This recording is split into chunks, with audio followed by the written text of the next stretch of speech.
All right, your time is 6:35. Americans say goodbye to former President Jimmy Carter. Right now, we're looking live inside the United States Capitol Rotunda, where Carter is now lying in state. And thousands of people are expected to pay their respects to the 39th president. We saw some there in that live shot. And tomorrow morning, a funeral will be held for Mr. Carter. This will lead the National Day of Mourning. ABC's Nicole D'Antonio is in Washington this morning with details on the remembrance events. Good morning, Nicole. Good morning. There's a somber feeling here around the nation's capital as families come to say goodbye to the late President Jimmy Carter as he makes one final visit to D.C.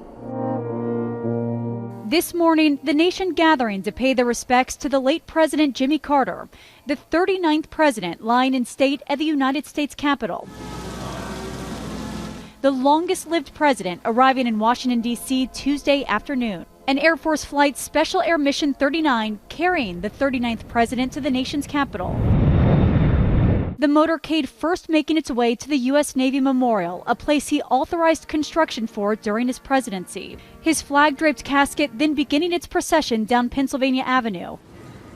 Members of all three branches of government gathering under the Capitol dome. Vice President Kamala Harris saying Carter left the world better than he found it. Jimmy Carter's work and those works speak for him, louder than any tribute we can offer. May his life be a lesson for the ages and a beacon for the future. Republican House Speaker Mike Johnson reflecting on one of his favorite quotes from the former president. If I have one life and one chance to make it count for something, we all agree that he certainly did. So today in these hallowed halls of our republic, we honor President Carter, his family, and his enduring legacy that he leaves, not only upon this nation, but upon the world. Carter, who served one term in office, died at the age of 100 years old.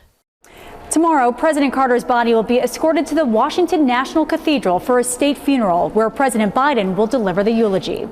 Nicole D'Antonio, ABC News, Washington.